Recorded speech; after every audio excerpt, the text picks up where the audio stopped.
gusto. Hindi pa nagbabago. Bilib talaga ako sa kumpiyansa mo. Ibang klase ka. Oo nga. Importante ang kumpiyansa sa sarili.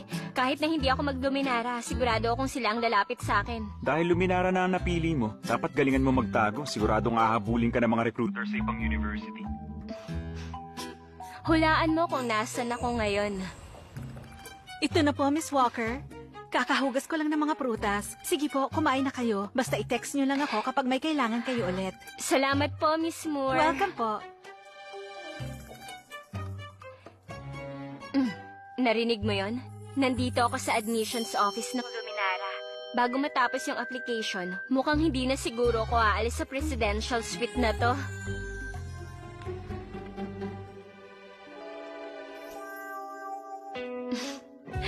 Katulad ng determination ka sa exam, magtatagumpay ako sa lahat. Kung ganon, kukunin ko ang lahat mula sa pamilya ng mga Lupis.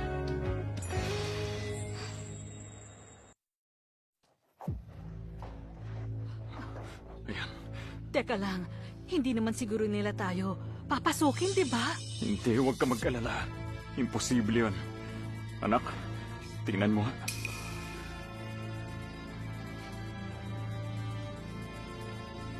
Tiga Lewis family pa.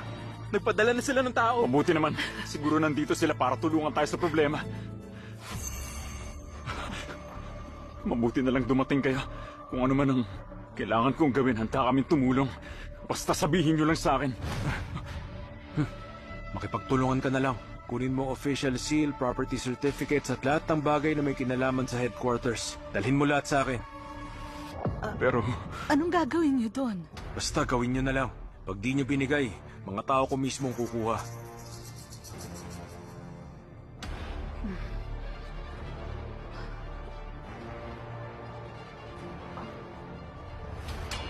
Ikaw siguro si Nancy Lewis. Dahil sa mga inasal mo, ang Lewis family, napahiya talaga. Hindi na pwedeng maulit yon. Ikaw ang dahilan kung bakit nagkaproblema. Kaya nagdesisyon ng headquarters na alisin ka na sa Lewis family. Dala ko na rin ang dokumento.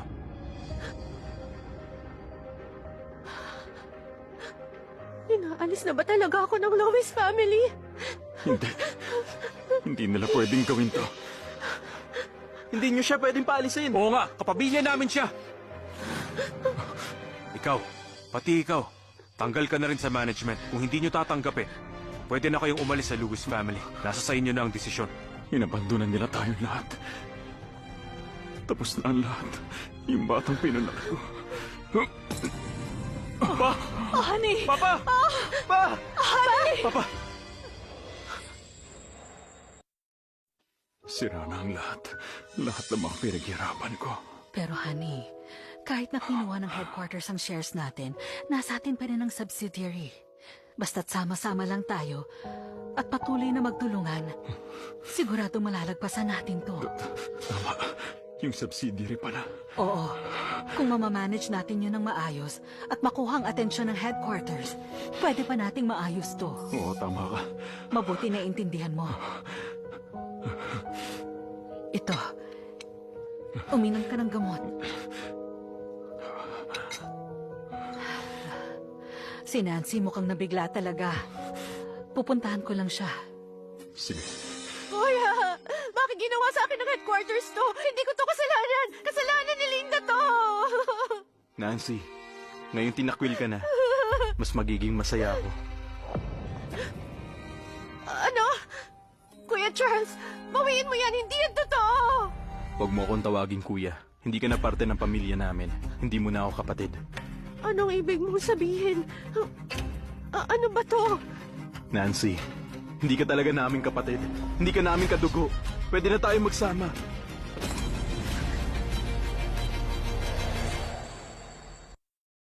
Ano to, Charles? Anong sinasabi mo? Nagbibiro ka lang, di ba? Ano? Sumagot ka! Nagbibiro ka lang, di ba? Sumagot ka! Hindi ako nagbibiro. Tumigil ka! Magkapatid kayong dalawa! Hindi ko siya kapatid. Hindi kami magkadugo. Si Linda ang tunay kong kapatid. Hindi ko tinatong kapatid si Nancy. Ano bang pinagsasasabi mo dyan? Baka may mangyayari kay Mama! Nancy, mahal na mahal kita. Hindi kita kapatid.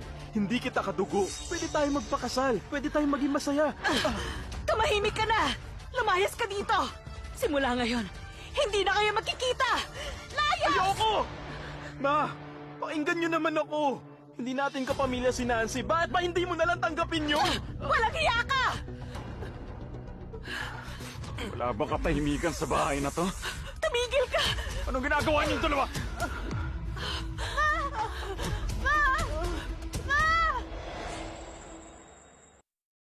Huwag ka mag-alala. Bago magsimula yung klase, gagala muna ako sa capital city.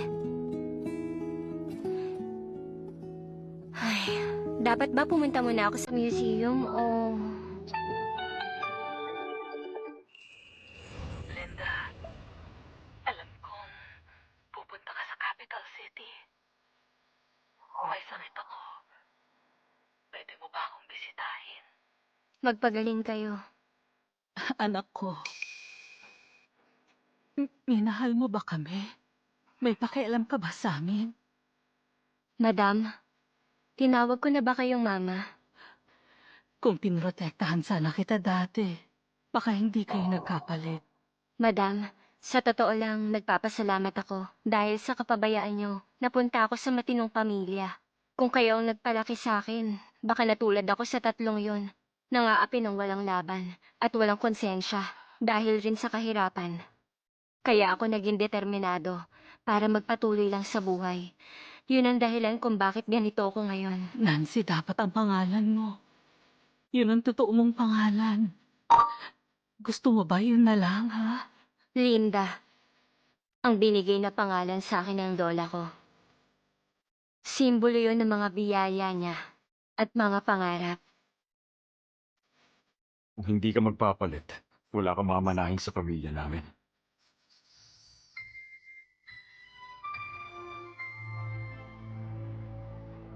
Ito. Wala akong gustong manahin. Sa inyo na yung lahat.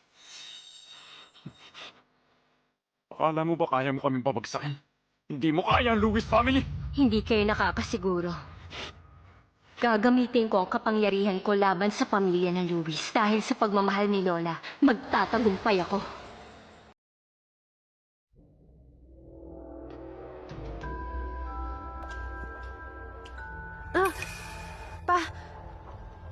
Bakit nakaupo ka dito mag-isa?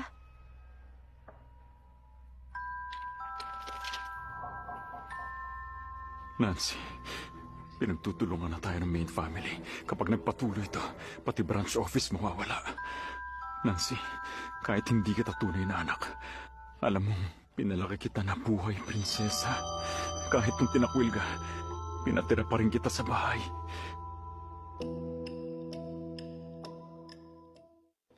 Si Nancy Lewis, kinasal na? Pero bakit naman si matanda? Para sa kumpanya, pinakasal siya ni Mr. Lewis sa mayamang biyudong may anak. Sinubukan nga ni Joseph na pigilan ang engagement. Si Charles naman pumunta para pigilan ang kasal nila Nancy. Kaya yung mga tao ni Mr. Young, binali yung mga paa niya. Nakakatakot naman. Buti na lang pinalaki ako ng lola ko ng mabait. Hayaan mo na nga sila. Kabubukas lang ng studio. Bumalik ka na nga sa trabaho. Dali na! Ito na po, boss. Ma'am, wala pang reply.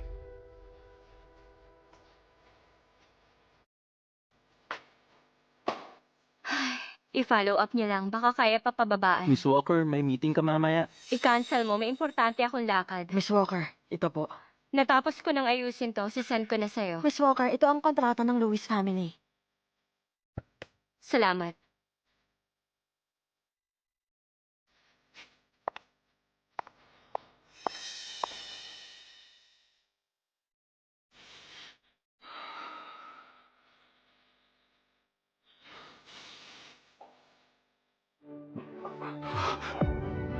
Mabuti nakarating ka. Salamat talaga. Alam mo naman, yung company ko, magiging public na. Ibebenta mo ba yung Lewis Group?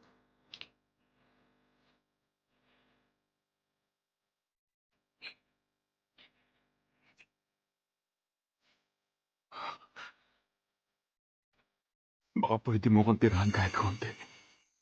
Kung gusto mo maghintay ka pa, para tuluyang kayo mawala ng value. Tsaka ka magmakaawa. Oo, sige. Sige.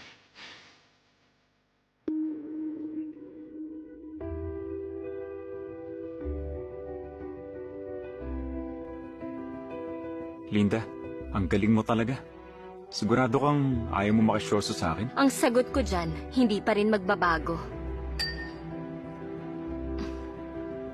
Salamat. Hindi ko isusugal ang kinabukasan. Mas naaakit ako sa karera at kapangyarihan, hindi sa pag-ibig.